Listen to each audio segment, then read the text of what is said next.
There was a Christmas when I was a college student in Southern California, when my whole family came to spend the holiday with me there. All of my family at the time was living in colder climates. So there was enthusiasm about the possibility of spending Christmas not just at, but on the beach. When Christmas Eve arrived, the question arose of where we would go to church that night. And so we did what you did at that time when you were looking for a church to attend. We turned to the yellow pages. And the church we selected out of those yellow pages turned out to be located in a converted movie theater, appropriate for the LA area, or Hollywood adjacent, as we would say. They had kept within the building the stadium seating so that every seat in the house had a clear view of the stage. And there at the beginning of the service on the stage, all that was on the stage in the middle was a large Christmas tree. At one point in the service, perhaps during the sermon, fog started to roll across the stage slowly, and it continued to roll in until the entire stage was obscured. And then someone off stage and out of view hit a switch that turned on a fan that blew a brisk breeze across the stage such that all of the fog rolled away just as it had come. And as it did so, it slowly revealed that in that same place, in the center of the stage where that Christmas tree had stood, there was now placed there a rugged wooden cross of the exact same height.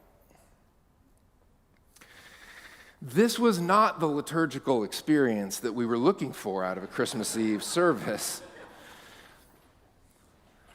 The point was made, not all that subtly, that from the church's perspective that night, the innocent one born on that Christmas night would come to be sacrificed for us on that wooden cross. The image of it all clearly stuck with me, and it has seemed to me over the years that its power was misplaced on Christmas Eve. For it is much more powerful and much more meaningful to consider it from the vantage point that we take today on Good Friday. From where we stand here today, we can examine the human ingenuity that transformed a tree into a cross. Human beings took something that God had created with its own inherent integrity and dignity. The tree that had its own purpose, its own beauty, its own place in relationship to the community of life and organisms that surrounded it. We took that tree and we broke it down into pieces, such that it became stripped of its true purpose of contributing to the sustaining of life. And our ancestors turned it into an instrument of death, one that was designed explicitly to strip away all of life's inherent integrity, all of life's inherent dignity, to be an instrument of great suffering and cruelty. There is a section of a prayer, a Eucharistic prayer that we have been using in some of our worship services and our observance of the Lenten season this year, that describes this aspect of our humanity well.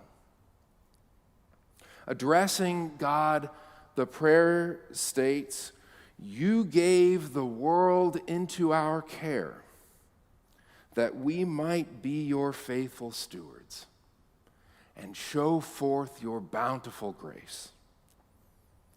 But we failed to honor your image in one another and in ourselves. We would not see the goodness in the world around us. And so we violated your creation, abused one another, and rejected your love." Christ on the cross is the most powerful image of what that part of our humanity looks like. There is a part of our humanity that cannot help but use the creative capacity that God has given us to destroy the very goodness that God has also given us, so that we might know through that goodness that we are most fundamentally loved.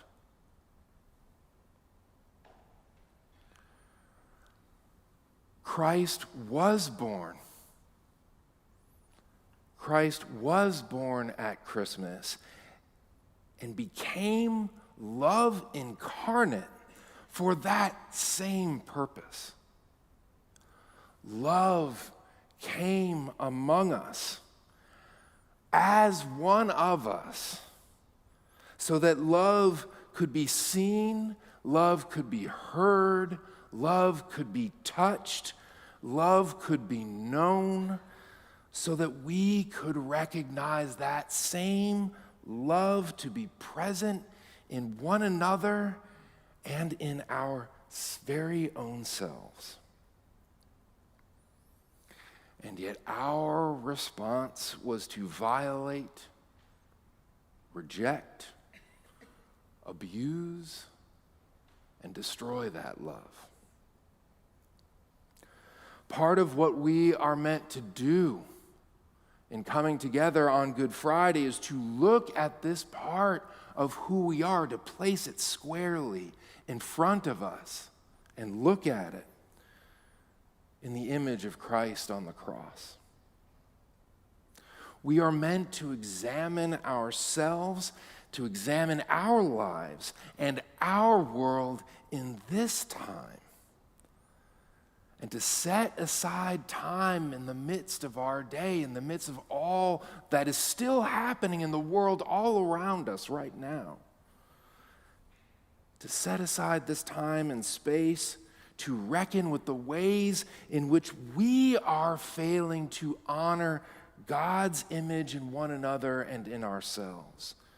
To examine how we will not see God's goodness in the world around us. To see and examine how we are violating God's creation, abusing one another, and rejecting God's love.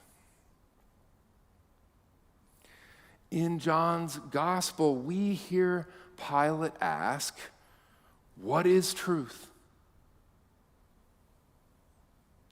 That is a cautionary moment in this most cautionary of tales. For we are not meant to follow in his footsteps in obfuscating the truth.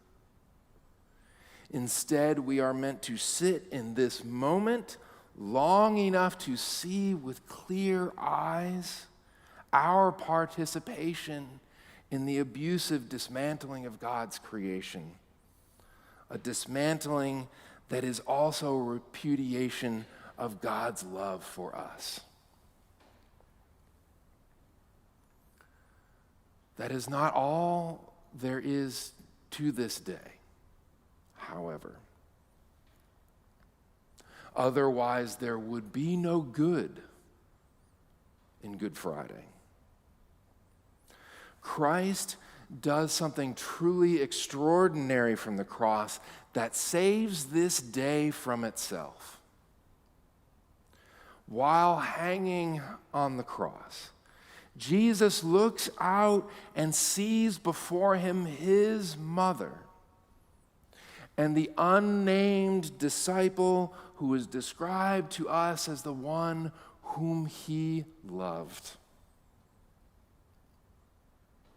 "Woman," he says to his mother, "here is your son." And then to the disciple, he says, "Here is your mother." Jesus makes his final act to be one of creation, making something new, while he is at the very same time actively dying. He has taken the component parts of humanity, two separate individuals who by convention should have absolutely nothing to do with one another, no reason to truly belong to one another. And he has forged the most intimate of bonds between them, that of mother and child. Jesus manages in this moment to make love bigger and more powerful in his dying moments than it had ever been before, than it had been the night precisely before when he gathered the disciples around the table and told them that they should be known by their love and the quality of their love.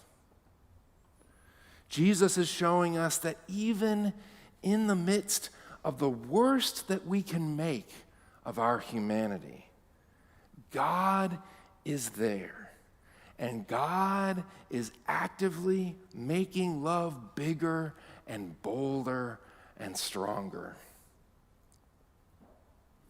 It is happening right now, dear friends. Right now.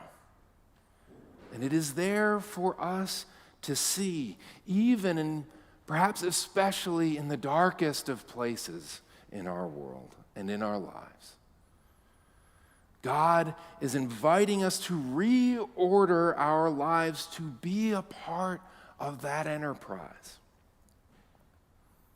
The catch is that in order to see it, we have to be willing to look at the worst parts of our lives and the worst parts of our world.